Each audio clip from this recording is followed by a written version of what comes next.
So Steve Borthwick has picked his first training squad of the summer. I've just seen the email from the RFU, so I'm going to have a bit of a live reaction, if you like, with this training squad compared to the list I made for a previous video saying the players I think he should have a look at. And he's looking at less players than I thought he might, so it does look like if you're on this list of 19, you are in serious contention and certainly in his thoughts going forward. So let's go through it. Like I said, it's a bit live, so I haven't planned it, so it should be quite fun. Loosehead prop, I wanted Finn Baxter in there, and I can see him there. He is in. The Harlequins man has a big future for England, and I think that future starts this summer, and I think he'll get minutes and maybe even starts. Ellis Genge, he's not going to be in because he's injured anyway. That gives him more of a chance. Joe Marler I thought might be featured, but the veteran isn't there. Does that mean they're moving on from him? It's very possible, but they know what he can do if he wants to travel, of course, and that sort of thing. So Finn Baxter, the loose head prop. Tight head props, I said maybe Cole, Hayes, Marcus Street maybe from Exeter.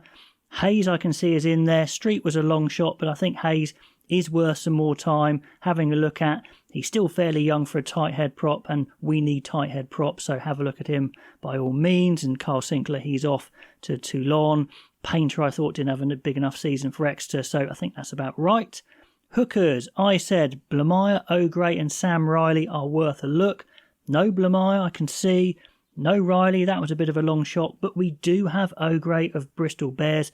He's very explosive, very exciting, good skills as well. Let's see how he goes. Definitely one I think to build up there, get some more hookers in the squad, getting some experience. So that's good there. Second row, I said George Martin, maybe Finn Carnduff, maybe Sadecki of Saracens, but Tuima as well. And indeed, let's have a look. We've got Martin and we've got Tuima. Wow. Sadecki and Carnduff, they're one for the future, so that's absolutely fine. But the two guys I said I wanted in, Martin and Tuima, they are there. That is great news for them. Martin, I'm sure, will go, and I'm sure he will play, maybe even start. Tuima is a really interesting shout. Let's see if he goes and if he plays. I think he has an opportunity for sure, because of course Ollie Chesham is out, which does open up a spot. So he's got a big chance indeed, the young man. He's going to get better. It could be early for him. But yeah, really interesting there. Back row, let's have a look. I said maybe Clement of Gloucester, Cunningham South of Harlequins, Dombrandt, Pepper, Mercer, Root and Fizzaloo. And I got a bit of flack for not picking Will Evans, and I completely get your point. It's a tough one. I just couldn't see him playing for England, even though he is great. And I can see there Evans is not in, and I think that says he's not going to be going. He's not in their thoughts. Roots, though, I can see is in, and Fizzaloo is in. I still think maybe he needs an extra season, but goodness me, he's an exciting talent, so explosive and skillful off the base from number 8. I wonder if that's his long-term position or not. No Clement, but Gloucester haven't been going that well. Cunningham South, yes, he is in. I think he's going to be a big player this summer, and he's going to be a superstar. I'm absolutely certain of it. And Dombrandt is in as well. I almost thought he wasn't there, but he is. He's had a really good season for Harlequins. Yes, he hasn't quite caught a light for England yet. This is his chance as well. And Pepper, yes, I saw Pepper there as well. He's got a big future, I think. We haven't seen him in an international setting yet, so who knows? But he looks like that tough, hard-tackling number 7.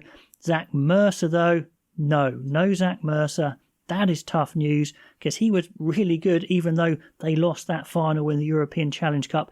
He was probably the standout player, and even then, it's a no. So that looks like it's all over, really, for England for Zach Mercer. Despite a great season, he may well go elsewhere, being looked over again, especially for this squad that doesn't even have the players from those 4 clubs. So yeah, no Will Evans, Fitzharding, no. So a lot of the guys that I thought should be there are there in this smaller squad. Very excited to see how Pepper goes.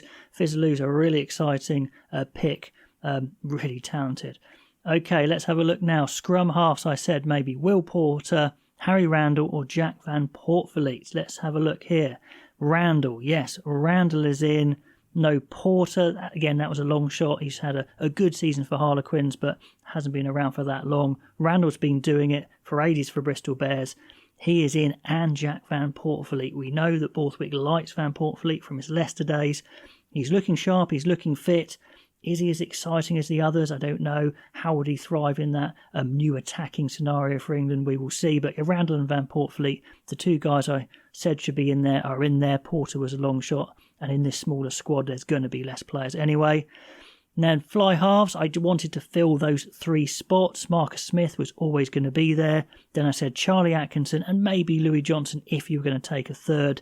He's a youngster moving to Saracens, but Charlie Atkinson is in there for Gloucester. Still got quite a way to go, I think. But interesting to see Atkinson in there, who's really an attacking fly half at the moment. Needs to develop the rest of his game. But yeah, Atkinson and Smith, 2 very attacking fly halves.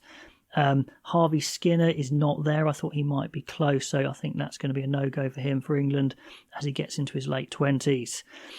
Centres, I said maybe Oscar Beard, maybe Northmour, maybe Slade, maybe James Williams of Bristol, and maybe Zach Wimbush of Exeter. Let's have a look in the Bs. We've got no Beard. Northmour, we do have Northmour, so he wins the battle of the Harlequin centres, let's say. He is probably the better all-rounder, maybe Beard with that little bit more pace. But internationally, I think Northmour has a bit more physicality at 13. I don't think he's got it at 12. Slade, of course, is in there. No Williams, that was a long shot. And Wimbush, yeah, he's not there. A bit early for him, really. He needs game time, essentially, for Exeter. So, absolutely fair enough. Seb Atkinson, I don't think he was going to make it anyway. So, we've got Slade and Northmour. Fair enough. Back 3, I went for Faye Wabusu. Josh Hodds, maybe, even though he's fallen off a little bit. Just to have a look at Ibitoy, Caden Murley, maybe Ben Redshaw, someone like that, a young fullback, possibly.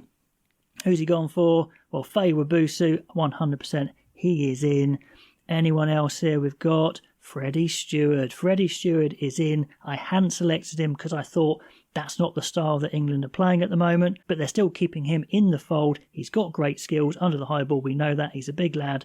So we do have one fullback in there in Stewart and Faye Wabusu. So clearly not a balanced squad. They're not going to be playing 15 against 15 or small-sided games too much. It's kind of getting guys in camp, having a look at them. So that is it. The 19 players for the England training squad. More will join them. Some will drop out as players get available from those semi-finals and then the final. What's the final squad going to be? I don't know, but these guys do have a decent chance. They haven't picked absolutely everyone. Some interesting shouts there. O'Gray, I think, was one that maybe couldn't have happened. Fizzaloo very early for him, so that's great for him. Charlie Atkinson of Gloucester. That's interesting. A return for Van Poortvliet. And I tell you what, I've missed somebody there. Max Malins. I missed that. Max Malins has sneaked in there. Not sure about that one. He's a good all-round player. He's playing solid. He's got great skills. I don't see international in him, but he's done it before. And he is in as well. So a bit of a resurgence for Max Malins. Let me know what you think, guys. Are these the right picks? Have they missed out on some players that should be training? Who's going to go forward? Who's going to drop out? All that good stuff. Subscribe, like if you haven't already. That would be great. And I'll catch you next time.